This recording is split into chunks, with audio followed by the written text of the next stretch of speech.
Good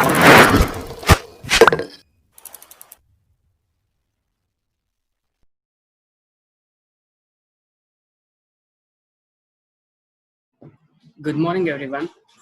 This is your host, Sharan speaking. I welcome you all to GWest 2020, a global webinar on engineering, science, and technology, jointly organized by Baba Institute of Technology and Sciences and Institute for Engineering Research and Publication. The theme of this webinar is Challenging Technologies Post-COVID Era, where we hope to bring together academicians and industrialists to explore the challenging technologies post COVID-19 era. Now, I request our beloved HOD, Mr. D. Shivaprasad sir, head of the department, ECE, to share his thoughts.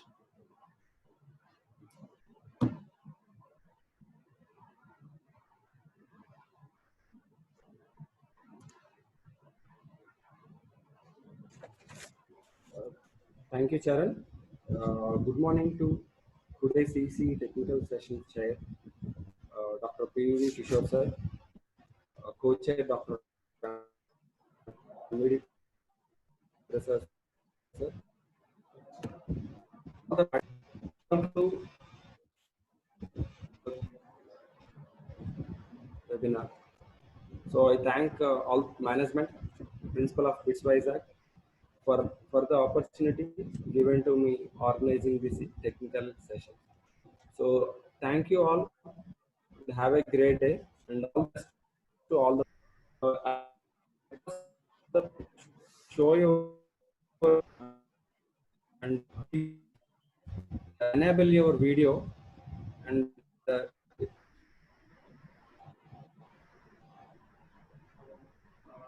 just mute yourself. So for each person, you are going to give 10 minutes. So in that 10 minutes, each participant has, you have to answer the queries raised by the chair, co-chair, and any attendees, participants, everybody. So now,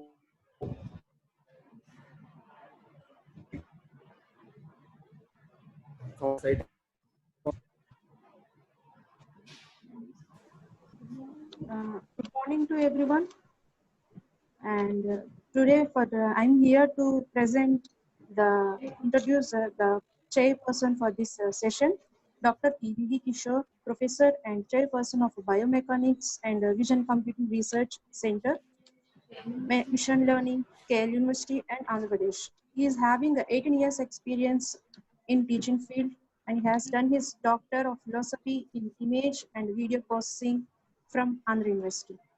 And is Dr. M.V.D. Prasad, Associate Professor at KL University, having 8 years of experience in teaching field.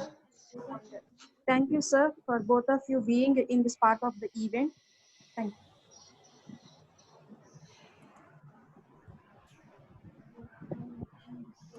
Now I'm over to the Charan, sir. I request the first participant of today's session, Mr. K. Pradeep sir, to go ahead with his presentation. T-shirt has been enabled, sir. You can please share your screen and continue with your presentation. Good morning, everyone. Myself, Pradeep Kondapalli. I'm a research scholar in Centurion University of Technology and Management, Andhra Pradesh. So firstly, on behalf of Centurion University, I'm thankful to organizers for arranging a wonderful webinar through online. And my heartfelt greetings to P.V. Kishore sir and co-chair M.V.D. Prasad sir and the entire faculty and management of Vizag. So today I'm going to present a paper, my presentation on narrow beam planar array with low SLL design and analysis. So first of all, let me give the explanation about the title first. SLL means side lobe level. Basically, we can categorize the antennas in two types, directional and non-directional antennas. In most of the applications, we will use directional antennas like radar applications, some tracking applications, telemetry, and some civil and military applications. So for that, we will use this directional antennas. Especially to design a directional antenna, basically we have to consider side lobe level is low. It should be low as possible. Once the activity will be improved, and so that whatever the information we are supposed to track, so it may not be spread in it may not be spread more, just it is confined to some area only, some directional area, so that we can concentrate our energy in particular direction. So that's why we prefer narrow beam planar array with low side lobe level. Today, I'm going to explain about the main objective of the paper and what is the main introduction part of planar array, what are the parameters, what is the planar array significance, what is meant by side lobe level, and what are the advantages, benefits, and some simulation results and conclusion. My first objective is planar array provides more symmetrical beam pattern with minimal side lobe level. We know that radiation pattern consists of major beam and side lobes. Major beam and side lobes. Whatever the power radiated by the antenna, that should be as much as possible. So for that reason, we have to minimize the side lobe level or side lobe powers. So that's why we should focus on to reduce the side lobe level. Once the side lobe level is decreased, automatically the major beam pattern can be increased, so that more directivity can be achieved. So that's why once you are reducing the side lobe level, automatically we can achieve higher directivity. Basically, these planar antennas are used in, as I said earlier, in tracking radars, remote sensing, and some military and civil applications.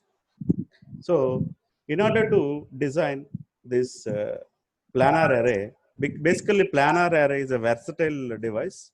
It is going to produce the narrow beam which is controlling by the relative phase of each element, because planar array consists of many antenna elements which are spaced apart with equal space in x and y direction, as we designed, like in a rectangular manner or a square manner. So once we are placing each antenna with a proper spacing, automatically the relative phase shift can be produced. So due to that, the directional characteristics can be achieved. So that's why here, firstly, we are concentrating on this array factor. What is meant by array factor?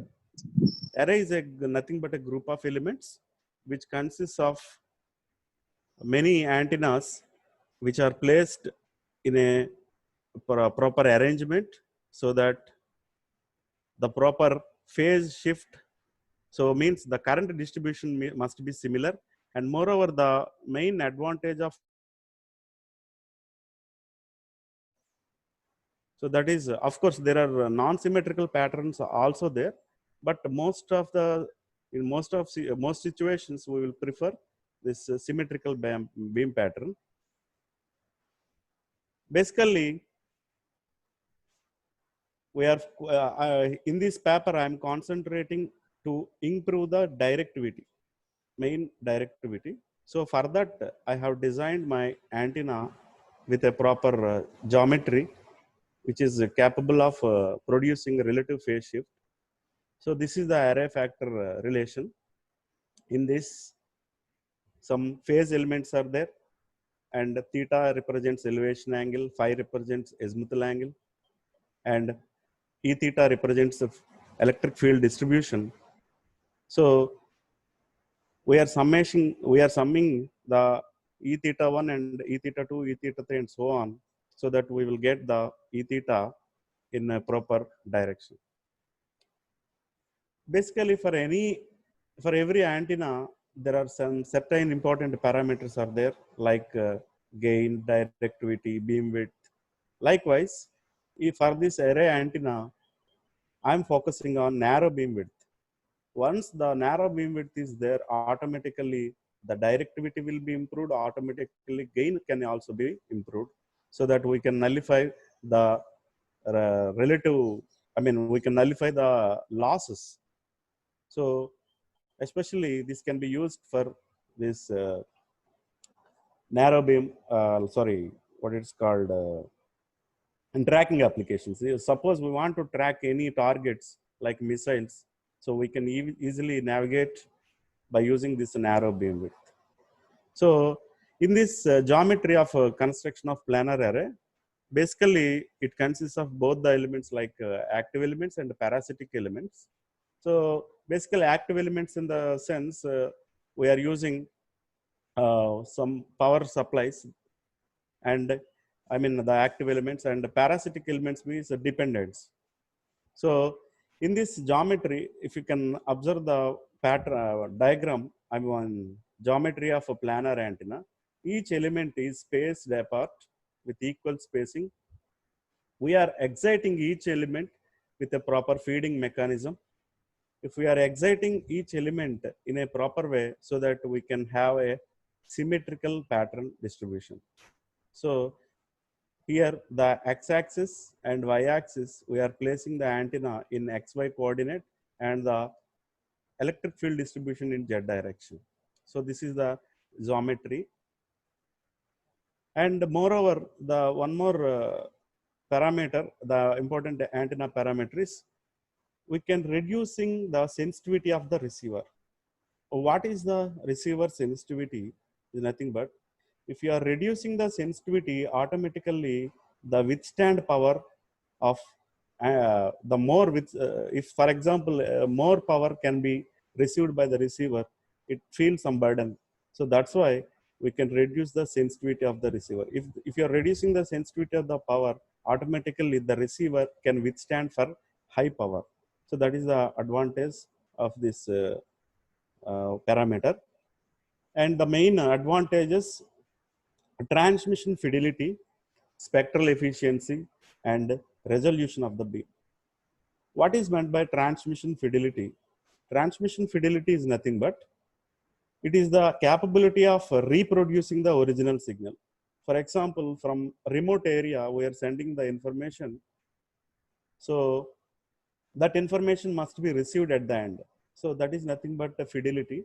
So here the transmission fidelity means, whatever the original signal we are sending from here, the same signal is receiving, it should be received. It should be received at the remote end, remote user. So that is the main objective of the transmission fidelity. It is the best advantage of this planar antenna, because we are designing a narrow beam. And the other advantage is spectral efficiency. Once we are having spectral efficiency is more, automatically the bandwidth can be utilized in a proper way. The receiver bandwidth can be adjusted. So that is nothing but the spectral efficiency. So we know that efficiency is nothing but output by input. So that's why, so that we can get better spectral efficiency in this situation. Next one is resolution of the beam. If the resolution is good, beam resolution is good, so that, for example, let us in radar applications, at the output on display unit, we are going to observe the output, so that it is easy to understand the person who is sitting in front of the screen. He can easily track the objects which are dummy one or clutters. So that's why the resolution of the beam is also very good. So these are some plots, magnitude and phase plots, I observed for different array matrix form, because I observed some 5 by 5 matrix form as well as 12 by 12 matrix geometry. I mean planar antenna geometry I have observed constructed. So for that I observed some results. In this, if you can observe in 12 by 12 and 5 by 5, the gains are different. So we can achieve better gain. If you are increasing the number of elements, automatically the gain can be improved. But simultaneously there is chance of uh, I mean introducing some phase loss. I mean phase shift is there. So while we are controlling the phase shift by using some filters, automatically we can reduce this phase effect, phase error. Once phase error is reduced, automatically we can improve better directional characteristics. So these are the various results I have verified, and these are the 2D and 2D planar plot. So in this, the maximum gain we are obtaining at here, that is minus 5 dB, that is the 3 dB value we have considered, the RMS value we have considered. So this is how I generated some differences between 5 by 5 and 12 by 12 magnitude and phase plots in planar array. So the overall, what I want tell you, I mean, what I want to conclude in a summary way, the planar antenna is best antenna for radar and military applications.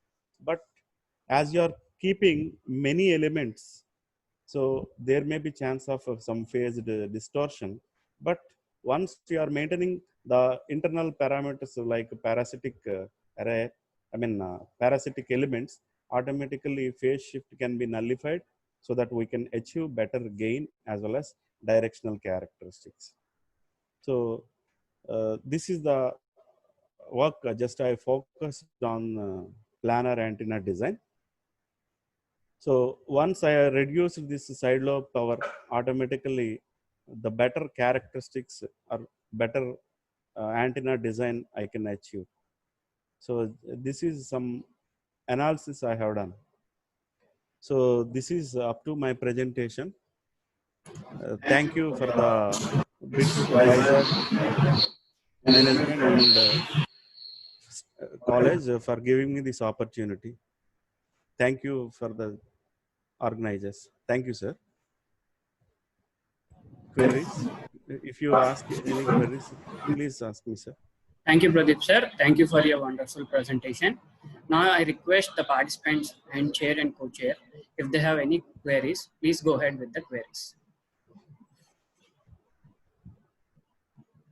Please unmute yourself and ask the queries.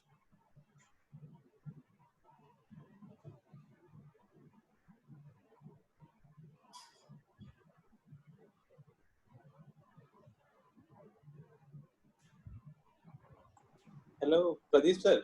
Sir. Very good morning, sir. After a long days, I met with you in this. Got the opportunity to talk with you in video calling. Feel very happy, sir. And good morning to all the participants and the chairpersons here in these sessions. Actually, feeling very bad that I have joined this session with a little bit delay. But I have seen something. So if you kindly show me your slides from the starting onwards, it will be means simply show me the slides so that I can go to things. Only simply show me. No, sir, it is not possible now, and it is not possible because it is a time stipulated. Sir, any queries are there, sir? Okay, no, actually I have joined in a little bit delay, so yeah, that I have not. We'll share this PPT, sir, no issue. We'll share the PPT to you. Okay. You can okay, sir, no problem. see that. And any queries from the attendees or any participants? And then I request chair and co-chair to share their views about this presentation. Unmute yourself, Dr. P.V. Kishore sir. Sir, Shiva sir. Sir. So, is it audible? Yeah, yes, sir. It is audible, sir. Yeah, a few observations. Here, sir, Pradeep sir. Sir. Means, you have given your method, but what people expect is in what way your method is different from the other methods that are used to solve the same problem. And a comparative analysis might be better if then we'll get an idea that your method has really outperformed the remaining methods. So that point is quite missing in this presentation. That is what I really thought. And the objectives were also one slide, what objective you are solving, and that might be helpful. Not like this, sir. This is like after you solve. Yeah, okay, sir. Yeah, these are the things that we are going to achieve. Sure, sir, sure. Like I will compare in a better way, sir, by comparing two methods, so that I will get clarification on that, sir. And not two, sir. More will be better. And what type of data you have taken to solve this problem? Is it synthetic data, or what type of software used? What type of machine on which the program was executed? These things matter because we are experimenting with to solve some objective. Okay, sir. Fine, sir. Yeah. Thank you, sir. Shiva sir, thank you. Thank you, sir. There is one more presentee waiting. Now I request Vishwa Ranjan Barik sir to start his presentation. Okay, sir. So I request all the participants to mute yourself. Any other queries you can raise? Any other queries from any participant or anybody attendee? If no questions, no queries, we'll start the second presentation. Now I request Mr. Vishwaranjan Barik sir to start his presentation. Good morning. Myself, Vishwaranjan Barik. And first of all, it's a heartily welcome to this IFERP. Before that, I was a colleague in BITS Vizag, so that I am having some very good internal feeling with BITS Vizag. But fortunately, I have shifted to another institute, that is Godavari Institute of Engineering and Technology. And so my research is on design and analysis of capacitive and inductive field rectangular dielectric resonator antenna. So this is my institution, and presently I am from Amit, doing my research in Amit University. I have submitted my thesis. So these are my authors in this paper: Dr. A. Kalirasu, who is presently working as a professor in Nalamala Reddy Engineering College. Myself, who is working as an associate professor in EC department. Dr. J. Swaminathan, who is working as a professor and a dean in QIS College of Engineering, Angkor, and one of my UG student, ESRP Tanmay. We four are the contributors for this research paper, design and analysis of capacitive and inductive rectangular dielectric resonator antenna. So these are this is my contents. So this contains introduction, how DRA works, this dielectric resonator properties, advantages, bandwidth enhancement techniques, capacitive and inductive field DRA, results and discussion and conclusions. Okay, first of all, this introduction, as you know that this antenna is an device which is used to convert electrical signals to electromagnetic signals. So as you know that electromagnetic signals means the signals which is if you are taking electric field is in X direction and magnetic field is in Y direction, then the resultant field is called as your electromagnetic field. this electromagnetic field, why this antenna is used, Convert? Because only the electromagnetic fields are having the capability to take the audio or video signals on it. So it also works as a matching device, so it is normally used for both a transmitter and a receiver. So in 1886, when Heinrich Hertz proposed that data can be transmitted wirelessly. Sir, Sir, Mr. Ranjan Barik, more, sir. There is sir, some what sort is of the disturbance, noise sir. disturbance in the audio? eh, 1 minute. 1 minute. Okay, sir. Is it okay? Okay, Yes, sir, it is fine now. And we request you to Oh. finish up your presentation within 10 to 15 minutes, sir. Okay, so that sir, we'll have definitely. ample time for queries. Okay, definitely. So in 1886, that Heinrich Hertz proposed that this data can be transmitted wirelessly. From that, this antenna has came into picture, because in 1901, first radio frequency transmitted by Marconi, and there will be this in the recent days, two antenna is very much high demandable. That is, one is your microstrip patch antenna and another one is your dielectric resonator antenna. Both are high. These microstrip patch antennas are having number of advantages, like high efficiency, narrow band, wide bandwidth, and but it will be having, when it is used in a particular surface, it is having conductor loss. So to avoid that type of drawbacks, this dielectric resonator antenna came into picture, because as it is made up of dielectric materials, there is no such conductor loss are present. So to avoid that and drawbacks, dielectric resonators are used, and it is having a, you can use simply depends upon the permittivity of materials. You can, by changing the permittivity of the material, you can change the shape and the size of the dielectric resonators. So it directly depends upon, there is a formula directly, lambda 0 by square root of epsilon r.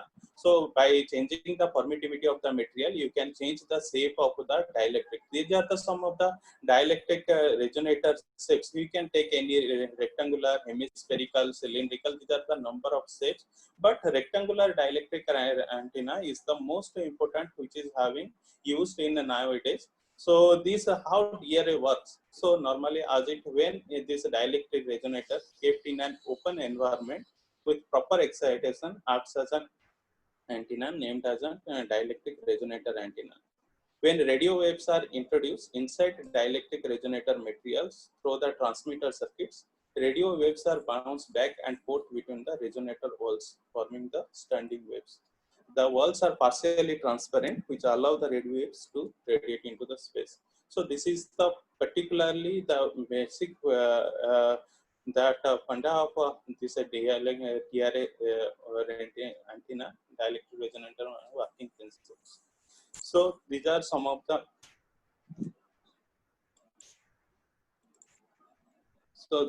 some of the properties of a dielectric resonator.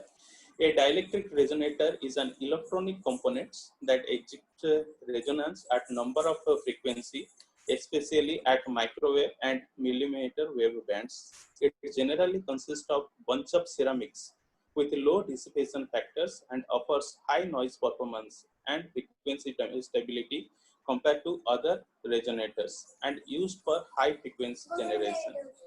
It is widely used in shielded microwave circuits such as cavity resonators, filters, and oscillators.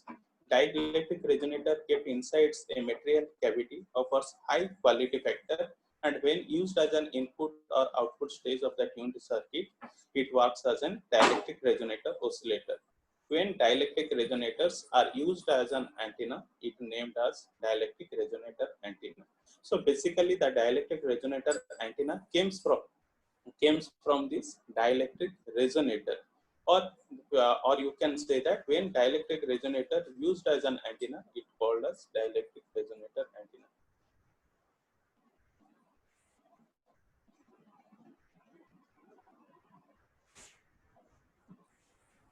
These advantages of this dielectric resonator antenna is it is can easily integrated in micro MMIC due to its small size and lower width.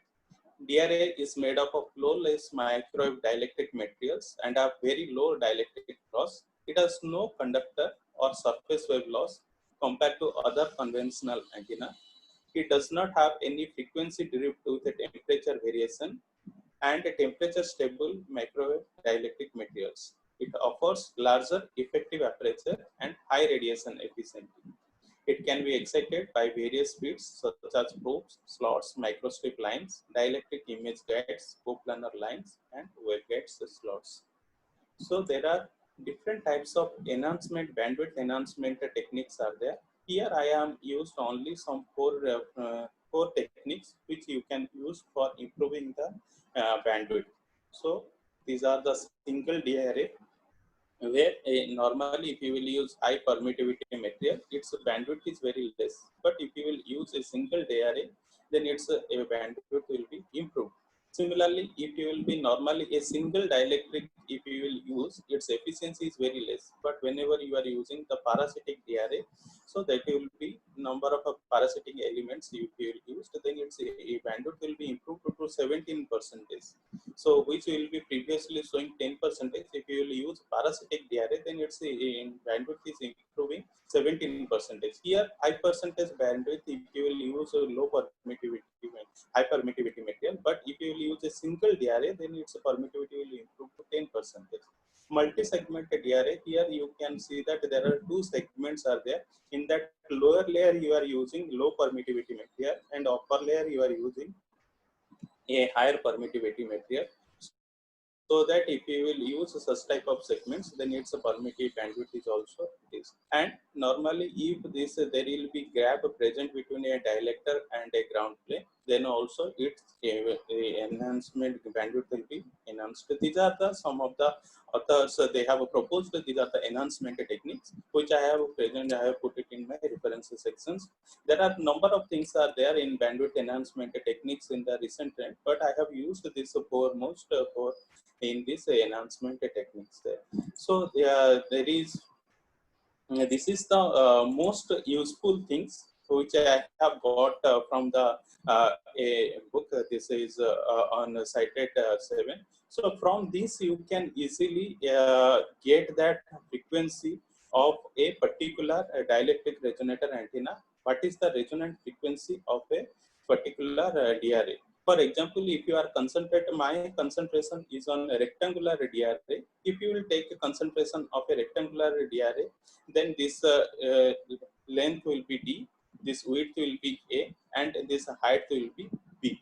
So for example, this normalized frequency F equal to 2 pi A F0 into square root of epsilon R by C. For example, if you are taking a permittivity of 10 material, and if the length, this width is equal to this height, A equal to B, then here you can see that A equal to B. If A equal to B, and here this D is the length, or D equal D by B. If D by B is equal to 1, or D by B is 0.5 or 1 or 1.5, then directly you can determine this F from this graph. For example, here if you will take B equal to D equal to 10 mm, if your D by B is equal to here 10 by 10 equal to 1, so from 1 here A equal to B, and if your A equal to B, this you can say that at this its value is nearly 5. So if your F equal to 5, if you will put, and epsilon R equal to 10 you will put, then you will directly determine the resonant frequency of this resonator antenna. This is nearly 7.5 gigahertz you will get. So this actually this has this is the this data has given by a book on dielectric resonator antenna, where he has given. I only simply quoted this quoted this this graph. So this is a very useful plot. So directly, instead of doing lots of calculation, by seeing this one plot, you can understand, you can know the resonant frequency of a particular dielectric resonator antenna. Now comes to my sorry for the disturbance. You maximize the screen, sir. You press the F5. Okay. You show the complete screen. F5. Yeah. Okay. Okay. Now it's good, sir. Okay. Now it's good. So here you can see that, sir, this I hope all of you have, means can able to understand what I have told. This is the things given by the author 7. Is a book on dielectric resonator antenna. He has presented the things in a nice manner. I only simply use his data to represent to get the resonant frequency of a particular dielectric resonator antenna. So next, this is my research, that will be a capacitive and inductive fed DRA. There are it is also called as coplanar waveguide fed DRA also. This capacitive and waveguide fed DRA, there is the basic difference is that here in case of inductance DRA, these two slots are combined, whereas in capacitive DRA, it is a parallel. This will be two slots are combined, whereas in inductive, this will be two slots are different. There will be no connection will be there. So this is the, you can feed the structure this DRA by using number of techniques like your coaxial probe feeding, macrostrip line feeding. There are different types of feeding techniques are there, but I have used this capacitive fed DRA. There is one author, Pratin Ghosh from IIT Kharagpur. He has used this coplanar waveguide feed for designing a hemispherical DRA. Instead of a hemispherical DRA, I have taken this rectangular DRA into consideration. And so to know that what is the impact of this feeding on a rectangular DRA, I have analysis. He has taken this same feeding structure with a hemispherical DRA, but as a rectangular DRA is very easy to design, and it is having two aspect ratio, that will be your height by width and length by width. So I have taken this two particular DRA, and I have used this high frequency structure simulator HFSS for getting the output. Yeah, for due to time sake, I have not used lots of these reports or output diagram. Only I have taken this S parameter only on this. Here I have taken the proposed antenna consists of a rectangular set resonator that I have used a FR4 substrate having permittivity of 4.4, and material I have used Arlon AR100TM having permittivity of 10, and LS represent length of the substrate, WS is the width of the substrate, L is the length of rectangular resonator, W is width, and H is the height of the resonator. All the things which I have taken into, due to time sake, I have taken only called as the scattering parameters. So before that, only 1 minute I want to take why this S parameter is important. Because in case of low frequency analysis, you can analyze different circuits by using, there are using ABCD parameter, H parameter, or a different parameter available. But for high frequency analysis, these parameters are you cannot use, because directly you cannot determine the voltage or current or power from these circuits. So that you are using this scattering parameter or S parameter for determining the output. And here you can say that where that will be the minimum radiation, that will be that will be higher minimum reflection, that will be the higher radiation. So where that point will be goes to minimum, that value represents the resonant frequency of that particular antenna. So here I have used the same slots by changing the different feed, capacitive and inductive feed. By giving the same resonant frequency, I have got that capacitive fed DRA resonating at 9.4 gigahertz, whereas inductive fed DRA resonating at 6.1 gigahertz. Whereas the percentage bandwidth calculation I have got in capacitive fed DRA 5.29%, whereas in case of inductive fed DRA I have got 0.8%, which is very low compared to that of your capacitive fed DRA. This is the radiation intensity, peak directivity, peak gain, which all the things, all formulas are there. If you require, I can send that files how to determine this peak directivity, peak gain, peak realized gain by using theoretical and practical also, simulated also. I have verified, and there is very less variance between the theoretical result and practical result output.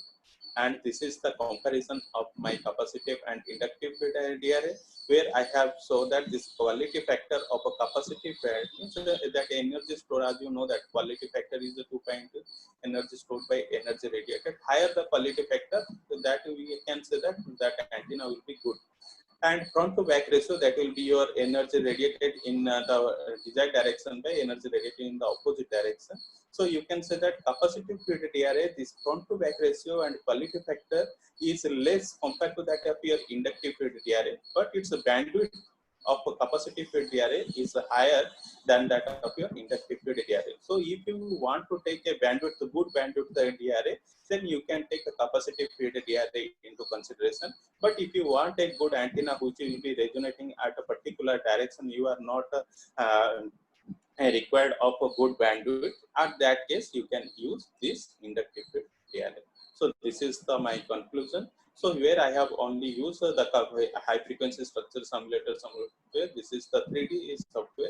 This is radiating at 9.4 gigahertz, 6.8 gigahertz. This is minus 28.78. This reflection gain will be this one. Q factor is this one. Efficiency, both the here I want to say that both the antenna efficiency here is same. That is your 87%. Only the difference in bandwidth and the front to back ratio and this. I have used a HFSS software, that is an open source software I have used, and I have organization for a commercial software for this HFSS. This is basically my conclusion in antenna better, well, in terms of quality factor and front to back ratio, the inductive field diameter. So these are my references, and thank you.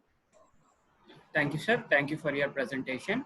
Now, if the attendees or the chair or the co-chair, if they have any queries, you can please go ahead with the queries.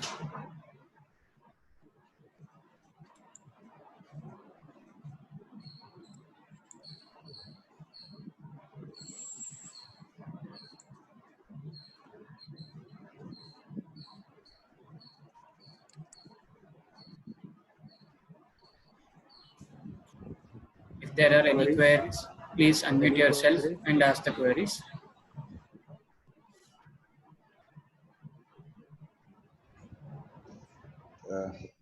Hello, Vishwa sir. Yes, sir. Please. Yeah. You got an efficiency of 87%. Yes, sir. Yeah, but is there any methods who dominated and who crossed at 87%? Yes, sir. Yes, sir. Below 87%. Yes, sir. There will be.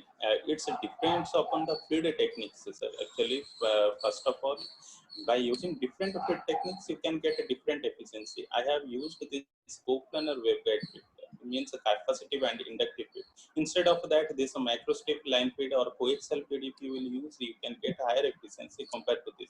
But this is in case of a rectangular DRA, this feed is better compared to that to feed. Because in case of coaxial feed, you have to insert that feeding and you have to make a hole through that PCB, which will be a very big task, and it is the higher chances of failure, means it may chances of breaking of this substrate, all these things. So instead of that, this feeding, if you will use, it will be easily, there will be no such problem of that. So you can increase the efficiency up to 99%. Author has also, different authors have also developed the efficiency of a DRA by using 99. I have also used a hemispherical feed with that, but I have used a hemispherical DRA. There I have got 99% efficiency. But that is I have taken one hemispherical DRA and one that will be this hectagonal shaped waveguide I have used, and one ring shaped feeding I have used. In that I have got the efficiency of 99%. This is a simple DRA, sir. Where that a normal rectangular DRA. So here that efficiency is very less, we can get that is 87%. Have you fabricated the antenna? No, sir. This is only the result simulated. Is only simulated, sir. Yes, yes. Yes. Okay, okay. Thank you, sir. Thank you. Sir, Biswa sir, Yes. so Yes. you have Yeah. used only Arlon AD 250 or Arlon AD material, right? Yes, yes, yes, sir. Yes. Have you So tried with actually, other Have you tried yes, with the sir. other materials?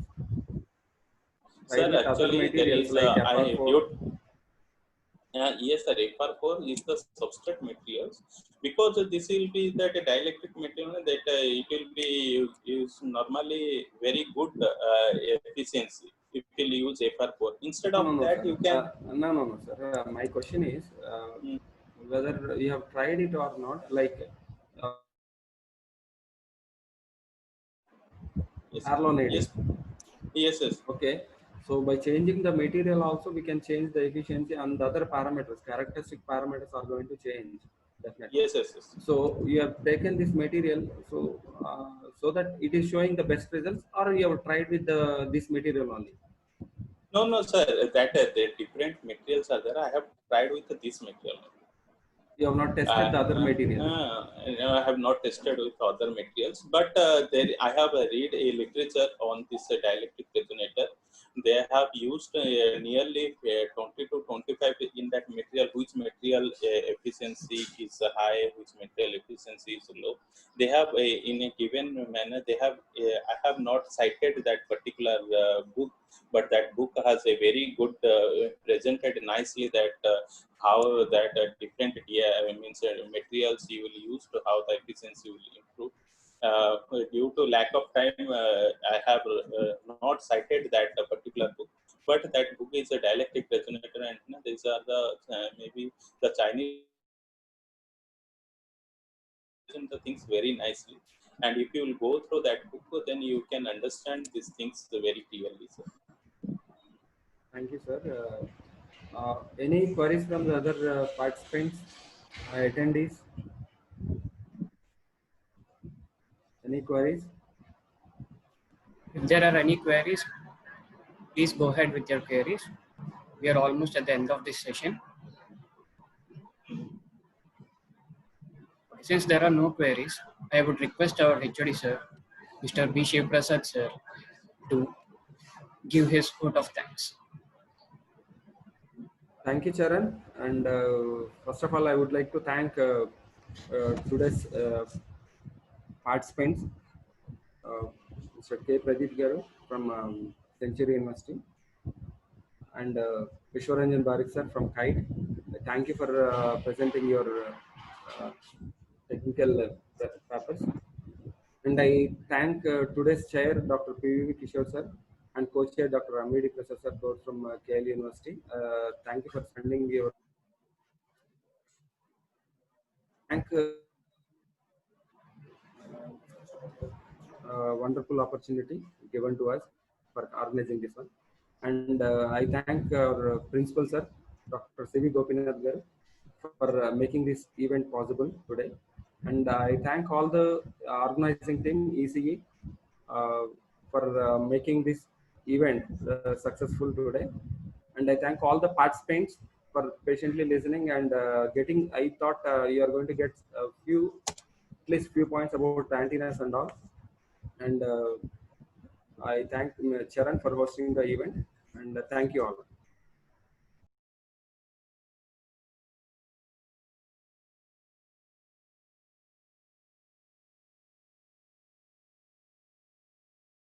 This is your host Charan speaking. I welcome you all to GWest 2020, a global webinar on engineering, science, and technology, jointly organized by Bhabha Institute of Technology and Sciences and Institute for Engineering Research and Publication. The theme of webinar is Challenging Technologies Post-COVID Era, where we hope to bring together academicians and industrialists to explore the challenging technologies post-COVID-19 era. Now, I welcome our beloved HOD, Mr. B. Shivprasad sir, Head of the Department ECE, to share his thoughts.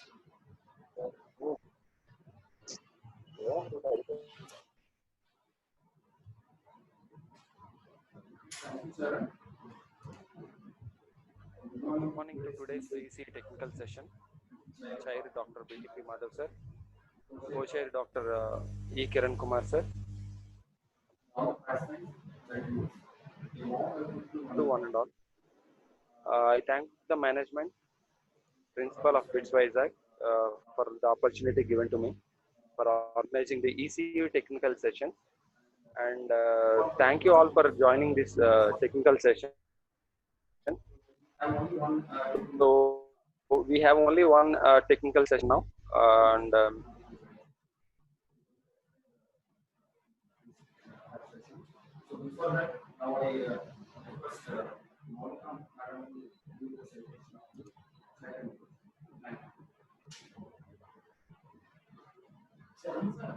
Thank you, sir. Thank you for your words. Now I request Moulika madam to read the citation of chair and co-chair. I'm here to present about the citation about chair and co-chair, Dr. BTP Madhav Garu. Dr. BTP Madhav sir is working as a professor at KL University. He completed his PhD in KLU. Dr. BTP Madhav sir is an expertise in ECE antennas, MWE, RF design, liquid crystals, and image processing. Totally number of publications are 253 publications. The co-chair is Dr. E. Kiran Kumar sir. Sir completed a PhD in KL University. He is a member of Biomechanics and Vision Completing Research Center. Thank you, sir. Thank you, Moulika madam.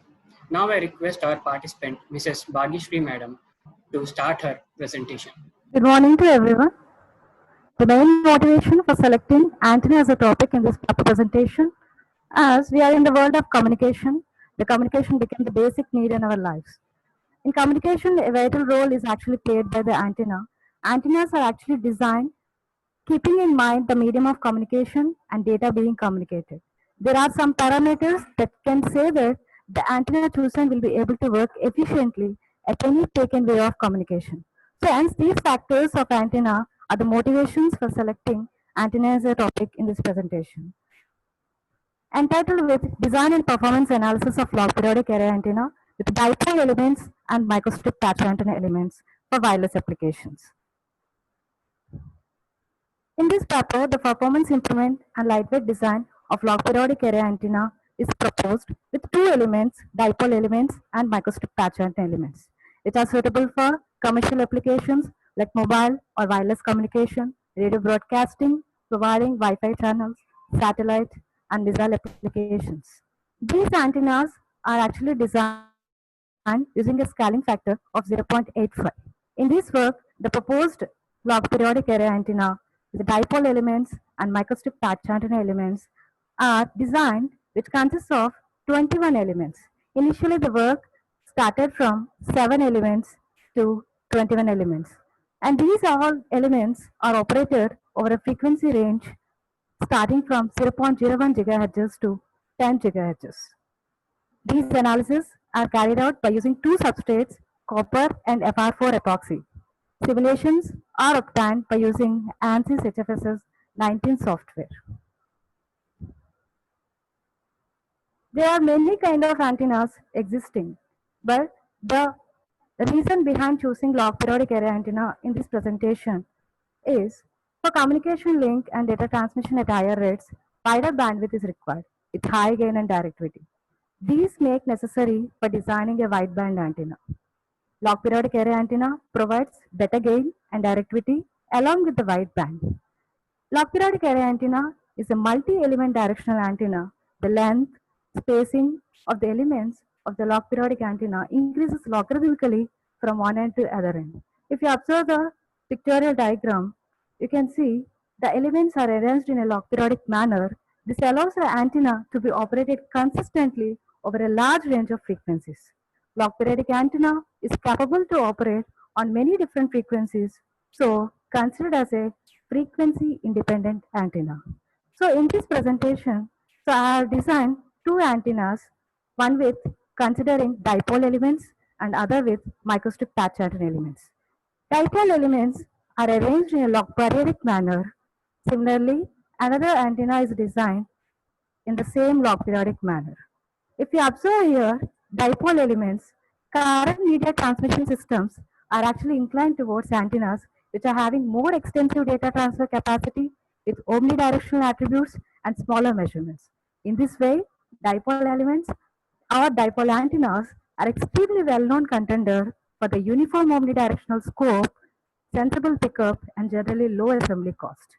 Dipole elements consist of two poles or two conductive elements. The current flows in these two conductive elements, and the current and the associated voltage causes EM waves or radio signal to be radiated outflow from the antenna. Similarly, one more antenna is considered in a log periodic manner. To meet miniaturization requirements, the antenna employed in device terminals must have the dimensions reduced accordingly, such as microstrip patch antenna have the important features of low profile, easy of fabrication. Microstrip antennas have several advantages when you compare with the conventional microwave antennas, and therefore many applications cover the broad frequency ranges from 100 MHz to 50 GHz. There are many common microstrip patch antenna radiates, shapes like square, rectangular, circular, elliptical, but any continuous shape is possible. Microstrip patch antennas are also relatively inexpensive to manufacture and design. So, in this paper, two antennas were designed, one with considering dipole element which are arranged in a log periodic manner, and other with microstrip patch antenna elements arranged in a log periodic manner. These two antennas were designed by using a tool or software called HFSS, High Frequency Structure Simulator. HFSS is very essential for designing of high frequency and high speed component design. HFSS is better when you compare with the other tools in terms of analysis of design, the amount of control over the design, which makes the analysis more accurate. In HFSS, we assign everything starting from material to boundaries, and it even has fast interpolation and discrete solutions setups, which is useful for both narrow and wideband problems. Discrete solutions also give us the exact results which matches with the fabrication results. So there are two steps for two design antennas. One is with procedure steps for log periodic array antenna by using copper substrate. So here I have considered two boom sticks by using copper substrate with respect to dimensions, length, height, width, 372 mm, height 4.4 mm. Here if you observe, as I said, these dipole elements are arranged in a log periodic manner. That means the scaling factor is having a formula called is equal to preceding length by previous length. Similarly, preceding space by previous space, preceding diameter by the previous diameter. So the scaling factor is equal to L2 by L1. So from the reference paper, I have fixed one scaling factor value 0.85 and a length 97.1. In this manner, I have calculated lengths of each element, spacing, diameter of each element. So after calculating, I have integrated all the calculated lengths, diameter, spacing elements to the boomstick 1 and boomstick 2. If you observe from the table, these are the dipole elements starting from 1 to 21, having respective length, diameter, and spacing. From the formula, I have calculated and starting from 97.1 to 3.69. So if you observe from the pictorial diagram, the dipole elements are arranged in a log periodic manner starting from first element to 21 element. In this paper project, I have initially started with 7 elements and went up to 21 elements. In the same way, the second procedure for design of LPA with microstrip patch antenna elements using FR4 epoxy substrate. Here also I have considered one substrate, FR4 epoxy substrate, having a respective length 372 mm, height 300 mm, and width 2.4 mm. Similarly, I have created a boomstick. If you observe on the substrate, top of the substrate, I'm having one boomstick, and bottom of the substrate, I'm having one more boomstick. So similarly, from the logarithmic arrangement calculations, have again by changing binary values, I have fixed 0.85 and I have calculated length, spacing, width. These calculated length, diameter, spacing have integrated to the boomstick, which are on the top of the substrate and bottom of the substrate. So these are the respective elements, microstrip patch antenna elements having length from 1 element to 21 elements. So I have assigned a port, and after validation, these are the results. In this presentation, I have only assigned only few results like 11 elements and 19 elements, 21 elements. Based on the user requirement, user bandwidth requirement, we can assign the elements which are required in a log periodic array. If you observe in 11 dipole element, we are having a return loss at 3.1 gigahertz is minus 37.19 dB, as well as VSWR, which is 1.02, having a gain and directivity, high gain and high directivity. Similarly, from 15 dipole element also having a better return loss, which is minus 42.43, and having a high gain and directivity. Similarly, from 19 dipole element of log periodic array, return loss is minus 23.80, having a VSWR 1.19, which is less than 2, which is a good match, having a high gain and directivity. Similarly, in previous, we have seen the results of dipole elements which are arranged in log periodic array. Similarly, we are having results of microstrip patch antenna elements which are arranged in a log periodic array. If you observe, the return loss at 6.97 gigahertz is minus 31.86, having a better gain and directivity, it is 25.47 and 26.32. For 21 microstrip patch antenna elements, you can see minus 48.89 return loss with high gain and directivity. If you observe the performance characteristics beginning from 7 elements to 21 elements, these are the dipole elements which are having a better return loss at 15th element, that is minus 42.43, with high gain and directivity is 26.47 and 26.38. Similarly, if you observe microstrip patch antenna elements starting from 7 elements to 21 elements, having a better gain and directivity at 21 element. So in this paper, the performance improvement and lightweight design of log periodic array antenna is designed with dipole elements and microstrip patch antenna elements by using ANSYS HFSS 19 version. And if you observe here, it is observed from the results, either from 21 elements or 19 elements, we can see a better gain and directivity. So in future, in order to improve performance characteristics of log periodic antenna, we can consider high number of elements which are integrated with different shapes of microstrip patch antennas. Here I have considered rectangular patch antenna. We are having various shapes. And in this work, FR for epoxy substrate and copper substrate is considered. Further, the same work can be done with other types of substrate materials, namely Rogers, RT, Duroid, 5880, ferrite, aluminium, diamond, etc. So these are some of the references where I have referred. Thank you.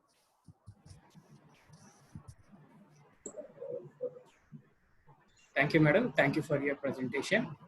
Now I request the attendees and the participants and also the chair and co-chair to go ahead with the queries. Am I audible? Yes, sir, you're audible, sir. Yeah, I have few questions in this particular design. Madam, first of all, the thing is, what is the novelty of your particular structure? Because log periodic antenna is not a new thing, and we know very well that with log periodic we can get the high bandwidth as well as the gain also you can improve by placing number of elements. So whatever formulation that you have used or whatever design steps you have used, everything is already predefined. You please convey that what is the novelty of your structure when compared with the other models that are available, and everything methodology and how you design everything is known to all the members. I need specific things related to your model as well as the novelty regarding your model. Means I have used a microstrip patch antenna and this log periodic structure, so that as it is a low profile. Low profile means what is the size? What is the total size of your antenna? Size, sir. Depending Total, upon the elements, I have total area occupied. How much? dipole element 370 mm, sir. How much? 320 mm. 370, sir. 370 mm. So that means the antenna is almost equal to a compact laptop. Am I right?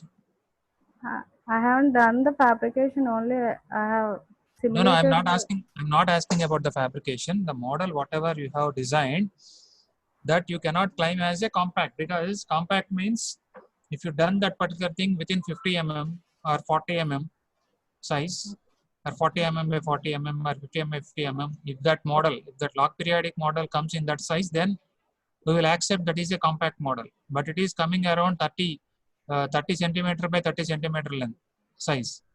Okay. Then how can you claim that that is the compact one? That is the first question. And second question is, what is the speciality of your log periodic antenna? Because placing the elements, number of elements, joining the number of elements, and designing, everything is already predefined. Already people know the things using the formula, how to connect, how to design. Then how can you claim that your model is the novel model and best suitable model for the current applications? On the results itself, you can see high gain and directivity, sir. Some of the antennas are having more than 40 gigahertz bandwidth also in log periodic. Okay, sir.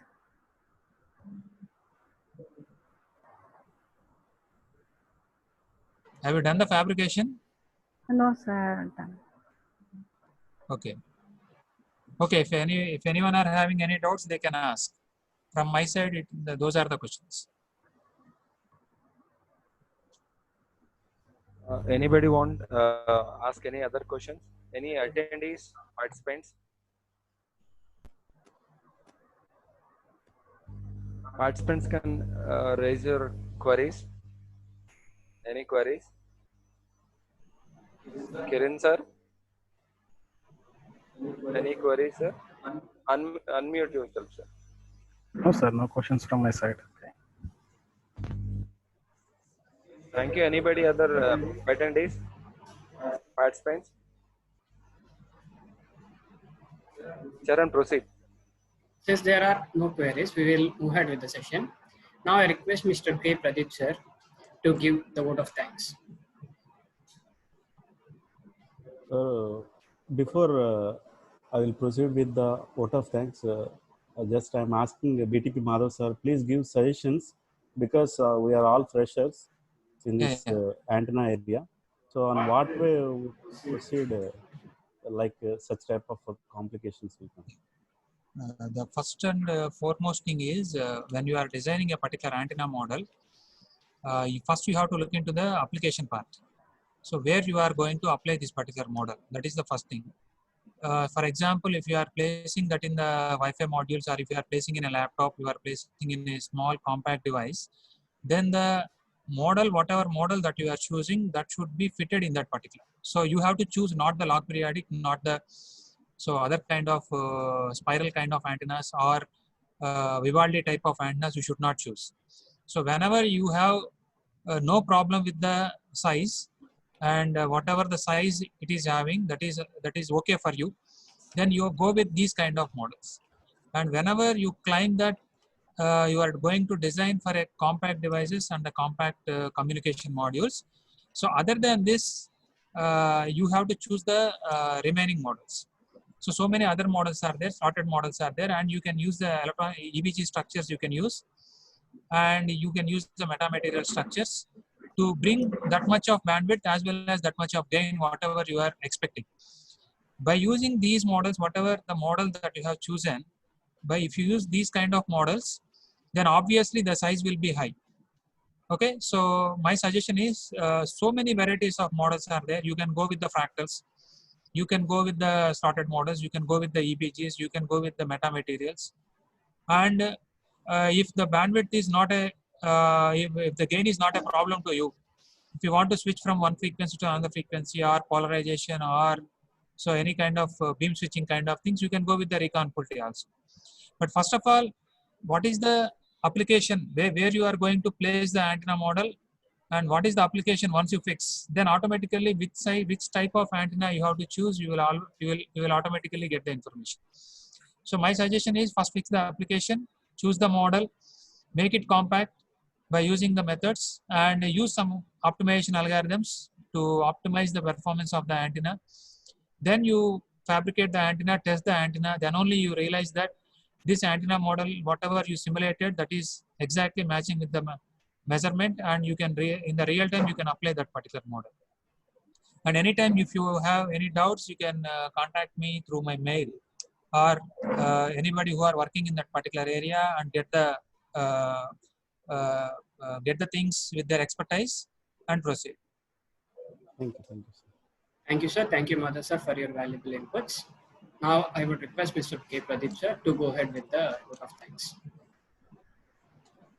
Okay. First of all, my heartfelt thanks to BTP Madhav sir for your presence through this online webinar, sir.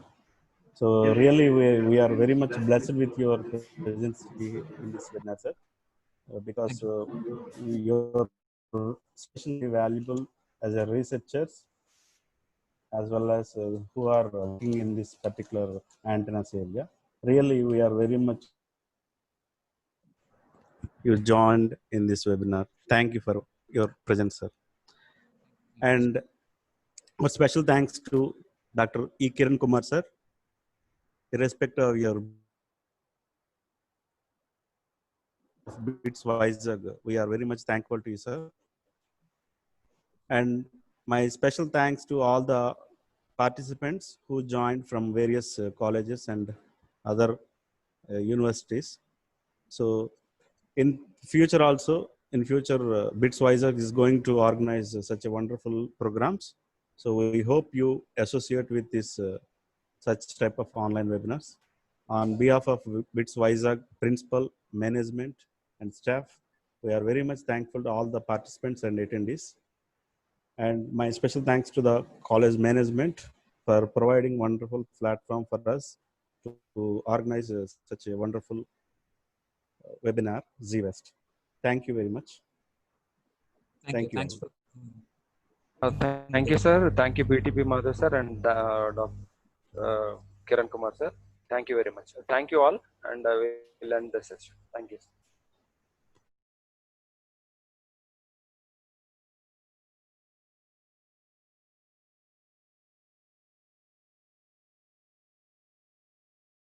I welcome you all to GWest 2020, a global webinar on engineering, science, and technology, jointly organized by Bhabha Institute of Technology and Sciences and Institute for Engineering Research and Publication. The theme of this webinar is Challenging Technologies Post-COVID Era, where we hope to bring together academicians and industrialists to explore the challenging technologies post-COVID-19 era. Now, I welcome our beloved HOD, Mr. B. Shivprasad sir, head of the department ECE, to share his thoughts.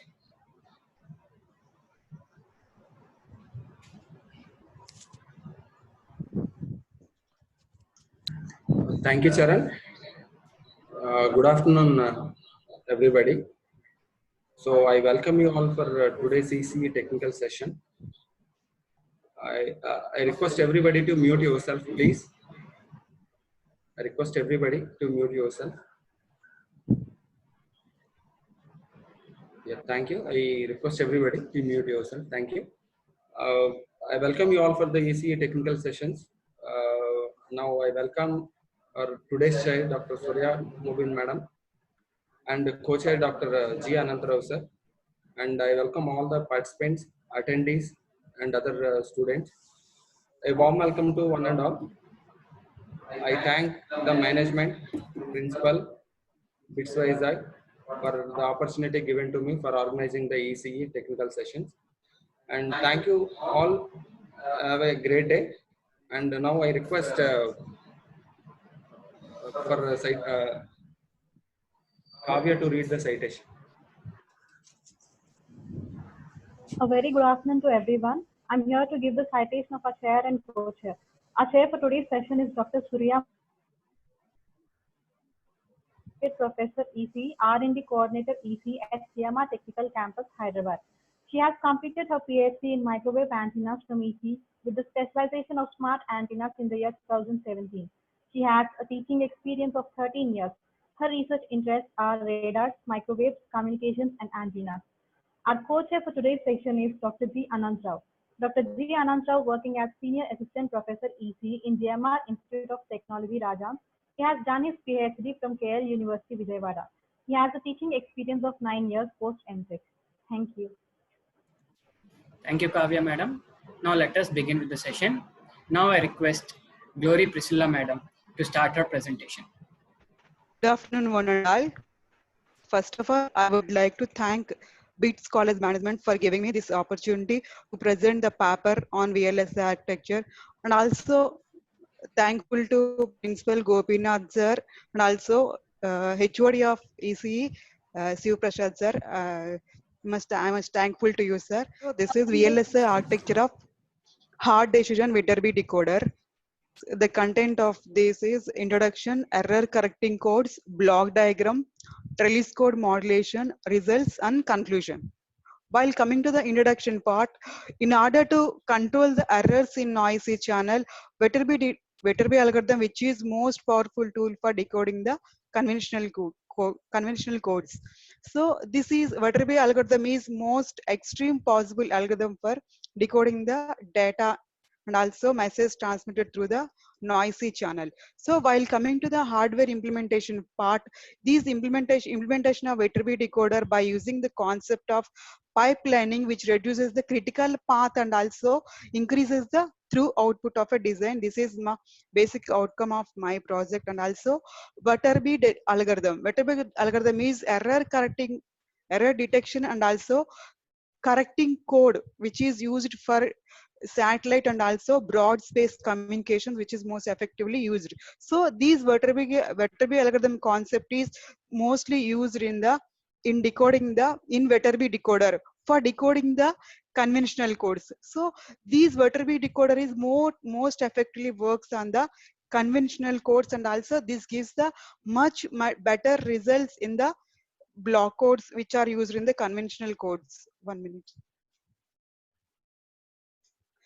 Next, forward error correcting codes. So forward error correcting method, which is most error controlling method, which is used in the data transmission through the noisy channel. I have utilized the error correcting code in this, and also in the forward error correcting codes, which are divided into two types. One is the block code, another one is the conventional code. So these block codes, which are the codes, generally it contains a message or packets which is of fixed size, and also we can able to estimate the practical size of the block codes, and also conventional codes which are of bit streams, and also the conventional codes which are having the arbitrary length. These conventional codes which are used in the data transmission. While coming to this block diagram of Viterbi decoder contains the branch metric unit, add, compare, and also select unit, and also survivor memory unit. Here the branch metric unit basically which is used to compute the generally which is used to calculate the amount of output which obtained from the circuit. That is, it contains the expected input signal and also received input signal. This branch metric unit which compares this expected input signal and also received signal and calculate the variation or distance between the available expected input and also received input. So after getting this signal at the branch metric unit, the variation between these two signal is detected by the branch metric unit, and also which is given to the add, compare, and also select unit. This add, compare, and also select unit, which is whatever the available possible outcomes which are compared, add and also compared by the add, compare, and also select unit, and also which gives the probable and also most advantageous outcome, which is computed by the add, compare, and also select unit. This add, compare, select unit, whatever the most possible path which is detected by the add, compare, and also select unit, which is stored in the survivor memory unit, and also whatever the possible paths which are detected by the branch metric unit, which is stored in the path metric, and also whatever the possible outcome and also possible path which is detected and also given by the add, compare, and the select unit, which is stored in the survivor memory unit and also given to the decoded output. These are the basic blocks which are used in the Viterbi decoder. For implementing the my aim is to implement the bandwidth efficient system. So in order to design the bandwidth efficient system in this add, compare, select unit, I have utilized the concept that is the trellis code modulation scheme, which is most effectively used in this design, and also by using these trellis code modulation technique, which reduces the computational complexity of the circuit, and also amount of power which is utilized in the circuit is also reduced by using the trellis code modulation. This trellis code modulation is effectively used for bandwidth efficiency, complexity, and also power reduction. Next, Sorry for the interruption once again, madam. Since this is time bound, we request you to finish up your presentation as early as possible. The allotted time for a single presentation is around 10 to 15 minutes. So please complete it as quickly as possible. Thank you. So this is the Viterbi algorithm. So for designing the high speed and also low power Viterbi design in TCM systems without decoding the complex, without decoding efficiency, and also in order to reduce the speed and also power, I have taken the trellis algorithm for implementing this, and also for implementing this in a hardware structure Viterbi decoder using the concept of pipelining. This pipelining concept which reduces the critical path delay and also improving the operating frequency, and true output is improved by using the pipelining architecture. So this is the pipelining architecture, and also first one pipeline without pipelining, and also second with pipelining. With pipelining, that reduces the path delay in the circuit. These are the outputs, RTL schematic, the RTL schematic without using the pipelining architecture, and also second one with using the pipelining architecture, which reduces the amount of hardware and also increases the through output by using the pipelining architecture. So the conclusion of my project is we are implementing the VHDL implementation of Viterbi decoder by using the concept of pipelining structure in the Viterbi decoder, which reduces the critical path delay and also improving the operating frequency and obtaining the better output in the circuit. This is the aim of my project, sir. Thank you, madam. Thank you for your presentation. Now I request the attendees, participants, the chair and co-chair to go ahead with any queries. If there are any queries, please unmute yourself and post your query.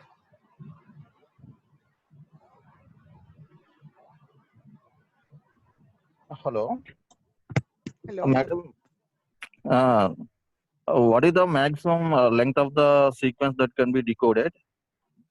Sir, here I have taken a maximum length 7 bits, sir. Okay. This 7 bits we decoded, and also if we are using the pipelining more effectively, we can increase the number of bits to be decoded, sir. Yes, madam. One more thing. Of course, we know that the Viterbi algorithm is very good. It has been proven from several areas, but there are some physical problems when we are going for the physical implementation. How can we handle those with Viterbi, and what you are proposed here? Sir, that's Actually, by trellis algorithm also it is somewhat complicated, sir, implementing the Viterbi decoder. But by implementing more effectively the pipelining architecture, we can reduce the complexity, sir. That is only the thing, sir. It is somewhat complexity is more, but it is more effective, sir, for reducing the power consumption and also getting the through output. For mostly in the applications of real-time communications, it is somewhat useful, sir. Yes, yes. Okay, ma'am. Thank you. Thank you, sir. Can it be applicable to PCM systems, madam? PCM Hello? You have applied madam? for TCM systems now, ma'am. Nowadays, ma'am. everything we are going for digital communications. So Yes. can it be applicable for PCM systems, and why you have limited only for 7 bits? These are my questions. Okay, madam. Actually, I have taken only up to 7 bits, madam. Okay. Okay, but in the future, maybe we are going to implement more than that. But present, I have taken only up to 7 bits, madam. Okay. Can we use it this system for PCM systems, pulse coded also? Pulse coded also. Yeah, madam, it is able to implement in pulse code modulation also. Okay, that's all.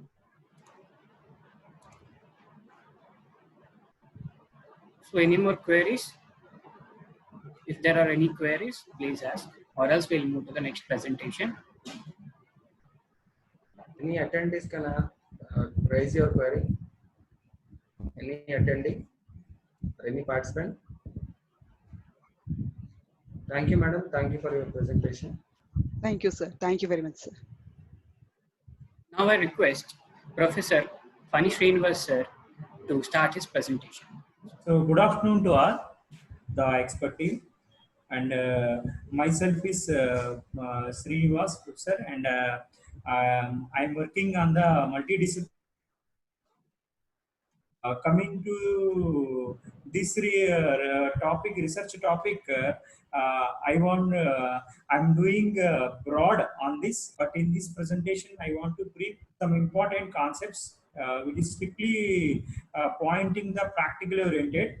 So, because I'm working with some of the industry people and scientists, and also some of the people which are located in the abroad, just like Janaswamy Garu is one of the top profile. So,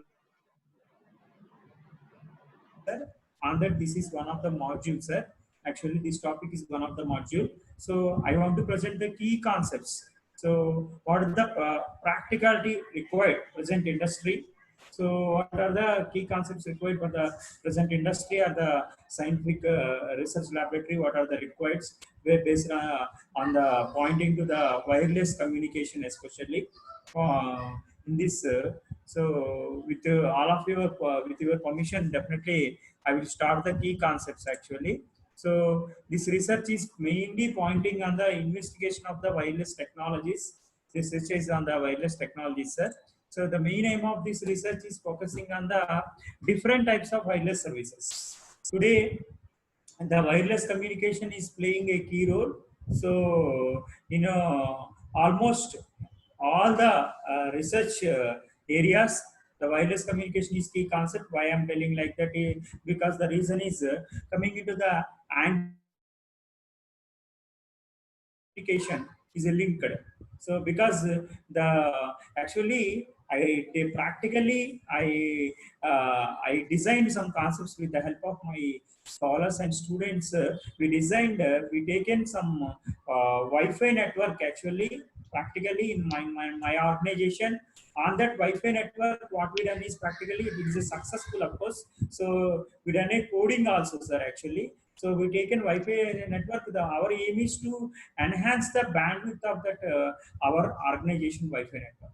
How to improve the enhance the signal strength, especially the signal strength of that Wi-Fi network. We are already succeeded on that. We completed. It is as a project work. It is completed. I guided some students for that actually. So that's what I'm telling. This wireless communication is a multidisciplinary area. We designed one Wi-Fi antenna. Actually, Wi-Fi antenna. So to enhance the signal strength, the bandwidth is the key factor. All of you know very well. So today, the entire world is looking about the clearly about the broadcasting mechanism. We clearly pointing on the, since there is a lot of improvement is required on the Bluetooth as well as Wi-Fi. These two are Bluetooth present the distance is limited. The improvement or the enhancing of the bandwidth or the signal strength for recording pointing to the Bluetooth services is very important. So we are working on so many ways actually, but world is looking about the wireless communication pointing to the Bluetooth, pointing to the wireless LAN networks, that is Wi-Fi, and also the GSM, and also the broadcasting, and about that there are frequencies are there. You should look about those operating frequencies. Based on that operating,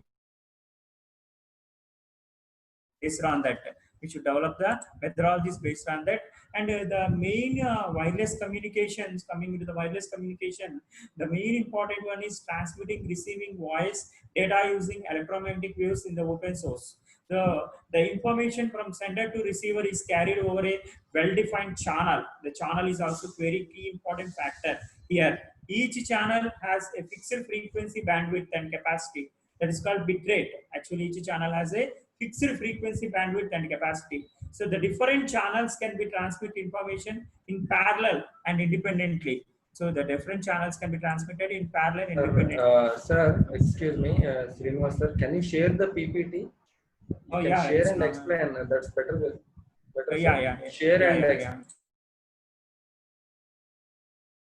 Actually, that I'm narrowing the concepts, sir. Actually, so I will share. Just 1 minute, sir.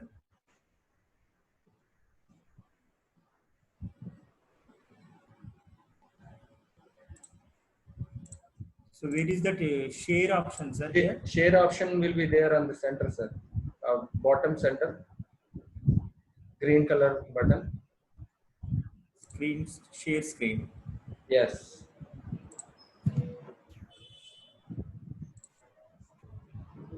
Now, is it okay, sir? Yeah, sir. Now press F5, sir. Yes.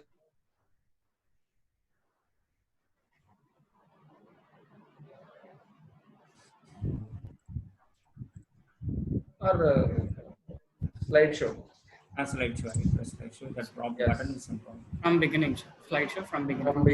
From beginning. Okay. Yeah. Is it okay, sir? Yes, sir. Yeah, it's fine, sir. Good. You carry on, sir. Yeah, this is my main aim actually. Investigation I explained practically, sir. These are the different operating frequencies, and once again I'm showing that, sir, for all of you. So, and the main concepts about what are the required. This is a process actually entire the world, sir. Actually, so I'm narrowing the requirement is this type of requirement and specifications are required, sir. Actually, we taken a practical oriented specifications, sir. Actually, so directly taken from the systems and systems department.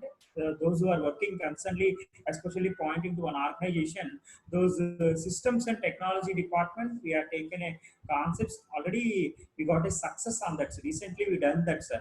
That also we designed, sir, and also we designed one GPS antenna also, sir. We are working strictly pointing to practically, sir, under the directly the guidance from the scientists. So we are taking some inputs from the scientific laboratories. So I am regularly in touch with the DLRL and ISRO people, and those scientists. I am taking those specifications, and those specifications only I am giving the practical oriented problems to my students and scholars. They are working on that, sir, actually. So anyhow, as experts, all of you know very well, the key concepts is very important. Without studying the key concepts, we cannot go for the practicality things. We implemented also, sir. We designed and we implemented, and practically we succeeded, and so many of the experts are appreciated.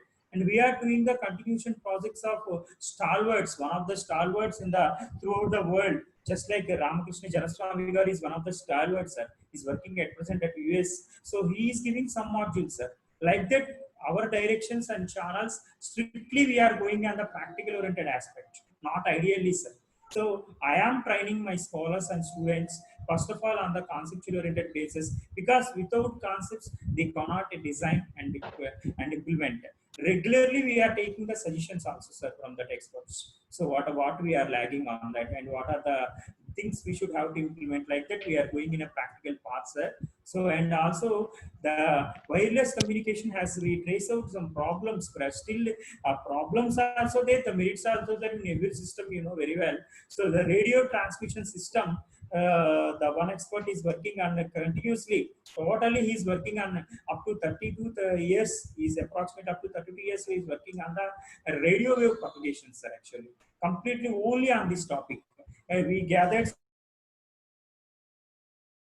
how the radio transmission can be taking place, and how fast how the radio waves are traveling, and what is the of course the radio waves definitely it will penetrate the buildings, of course. So is it their frequency problem in the radio propagation is mainly on the bandwidth encoders problem.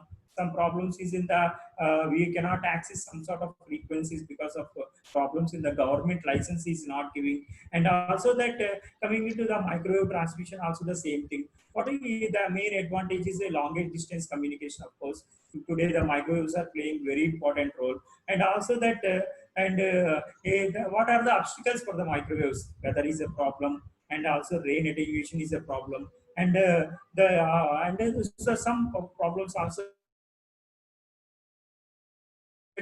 Now we are studying millimeter waves also, sir. Millimeter waves also, sir. So that millimeter wave, what are the again advantages concerned practically when compared to the millimeter waves? So how way it is, we can encounter some drawbacks when compared to microwave. That is advanced technology, sir. Millimeter wave propagation, sir. Like that. So we are going. I am shortening and making as a clear, making narrow down and completely in a smart presentation, sir. Latest wireless technologies is continuous study and design implementation is a continuous process, sir, actually. So it is very useful, sir. And also I am telling it is a requirement in entire the world, sir, because I'm I'm in association with most of the organization in the world. That's what I'm telling. It is a compulsory requirement, sir, in entire the world. So many aspects are there, sir, actually. So we analyze it strictly based on the practicality. We taken first of all based on our organization, sir. Then we taken some specification from the scientific organization. What the difference we compare those specifications, sir, and what software is required. Is it suitable to implement that particular thing? So first of all, we are making the conceptual oriented things, sir, and after that.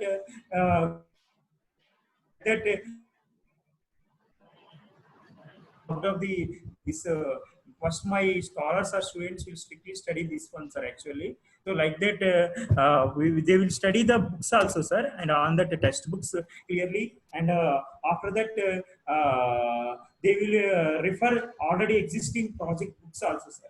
I have plenty of project books also, sir. So what clearly they will do is, suppose in this semester my student will do the project on particular title, means in the next semester definitely they will continuous that project, same problem, sir. They will work continuously, sir. That is the thing, sir. Okay. Thank you all. Okay. Thank you so much. Thank you, sir. Thank you for your presentation. Now I request the attendees, participants, chair and co-chair, if you have any queries, please unmute yourself and ask the queries.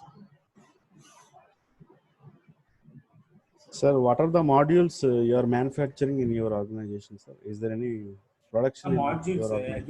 Good question, sir. Very good question, sir. I have some at present also I have some PCBs, sir, actually. So we are developing actually we are doing fabrications also, sir. We are testing, we are doing active testing also, sir. If possible, I will show now only, sir. Actually, if you give 1 minute time, it's a good question, sir. Just 1 minute, sir. I will show some modules, sir. Making my room as one research lab. I make in my home also.